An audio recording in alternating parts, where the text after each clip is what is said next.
kasih karunia dan damai sejahtera dari Allah Bapa kita dan dari Tuhan Yesus Kristus menyertai kita.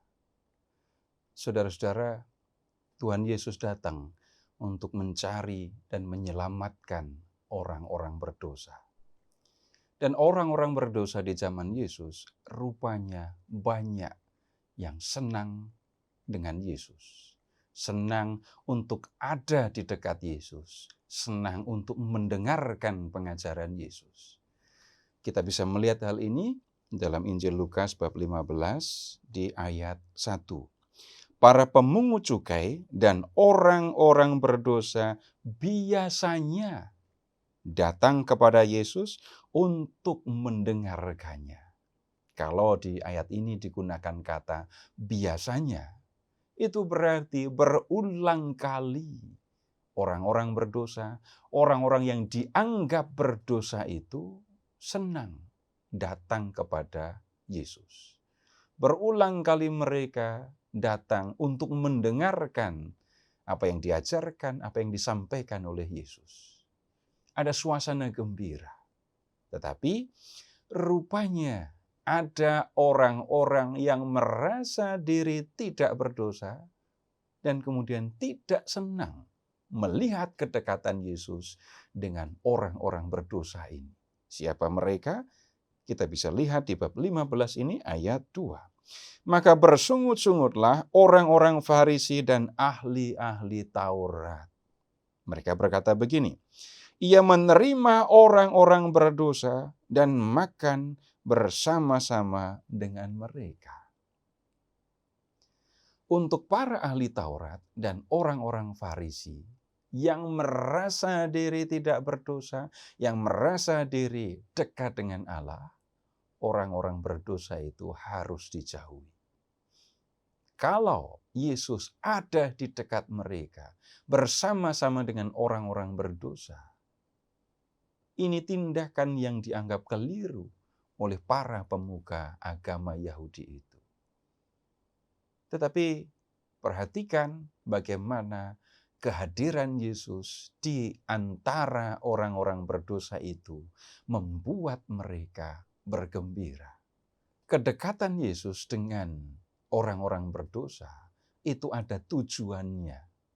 Jelas bukan untuk membiarkan mereka berdosa. Tuhan Yesus mengharapkan mereka meninggalkan dosa mereka dan menjalani hidup seperti yang dikehendaki oleh Allah. Nah, ini sesuai dengan tujuan kedatangan Yesus ke dunia. Nah, kemudian di Injil Lukas bab 19 ayat 1 sampai dengan 10 dikisahkan satu kejadian, satu peristiwa kedatangan Yesus di rumah seorang pemungut cukai. Seorang yang dianggap berdosa oleh para pemuka agama Yahudi. Orang itu bernama Zakeus. Dia tinggal di kota Yeriko. Ketika Yesus sedang dalam perjalanan menuju Yerusalem, Yesus melewati kota Yeriko dan kemudian Yesus menginap di rumah Zakeus, pemungut cukai yang dianggap sebagai orang berdosa ini. Nah, Zakeus begitu gembira karena ia tahu siapa Yesus dan ia mendengar Yesus mau menginap di rumahnya. Nah, malam itu ya Zakeus mengadakan perjamuan untuk Yesus dan murid-muridnya.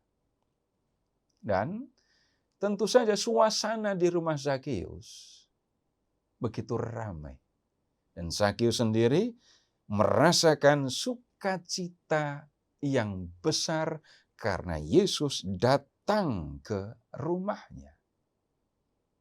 Ada yang tidak senang? Ada. Siapa mereka? Lihat di ayat 7. Tetapi semua orang yang melihat hal itu bersungut-sungut. Katanya, ia menumpang di rumah orang berdosa. Orang-orang yang berkomentar demikian menganggap orang berdosa seperti Zakeus, tepatnya orang yang dianggap berdosa seperti Zakeus, itu harus dijauhi. Dan tidak pantas Yesus, Rabi, itu datang menginap di rumah orang berdosa ini.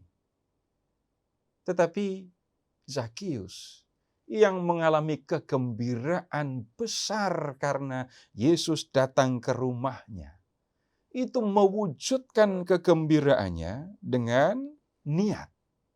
Lihat apa yang dikatakannya kepada Yesus. Tuhan, setengah dari milikku akan kuberikan kepada orang-orang miskin. Dan sekiranya ada sesuatu yang kuperas dari seseorang, akan ku kembalikan 4 kali lipat. Terdorong oleh kegembiraan yang besar, Zakeus mau melakukan 2 hal. Yang pertama, dia akan menggunakan separuh dari miliknya untuk menolong orang-orang miskin. Zakeus pemungut cukai, dia orang kaya. Kalau dikatakan separuh dari hartanya akan digunakan untuk menolong orang miskin, itu berarti jumlah yang besar. Yang kedua, Zakeus berjanji, kalau ada orang yang merasa dirugikan dengan tindakannya sebagai pemungut cukai, dia janji, aku akan menggantinya 4 kali lipat. Kegembiraan karena berjumpa dengan Yesus membuat Zakeus berubah. Dia menjadi orang yang benar. Dia menjadi orang yang menggunakan miliknya untuk melakukan apa yang dikehendaki oleh Allah. Dan Tuhan Yesus pun mengalami kegembiraan melihat hal itu, lalu berkata, hari ini telah terjadi keselamatan kepada rumah ini. Karena orang ini pun anak Abraham. Sebab anak manusia datang untuk mencari dan menyelamatkan yang hilang. Zakeus adalah contoh orang yang hilang. Karena selama menjadi pemungut cukai, Zakeus melakukan banyak kesalahan, banyak dosa. Tetapi kemudian Yesus menyelamatkannya. Kegembiraan yang dialami oleh Zakeus karena Tuhan Yesus datang ke rumahnya, itu membuat Zakeus melakukan perubahan besar. Apa yang membuat Yesus bergembira? Yang terjadi di rumah Zakeus, yang terjadi dengan Zakeus, itu sesuai dengan tujuan kedatangannya ke dunia, yaitu mencari dan menyelamatkan yang hilang.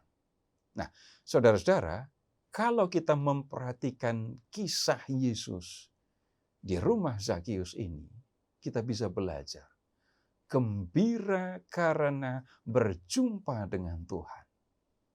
Gembira karena Tuhan datang.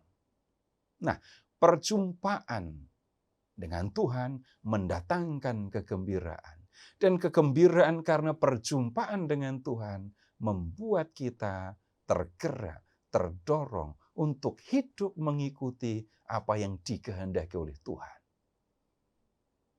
Jadi, yang membuat para pengikut Yesus melakukan yang benar, itu bukan ancaman hukuman, bukan takut karena akan dihukum Tuhan kalau berdosa, melainkan kegembiraan karena berjumpa dengan Tuhan yang mengasihi dia. Terpujilah Allah, Bapa yang telah mengasihi kita, yang telah mengaruniakan anaknya yang tunggal untuk menyelamatkan kita, dan yang telah mengutus Roh-Nya yang kudus untuk menuntun kita di jalan keselamatan.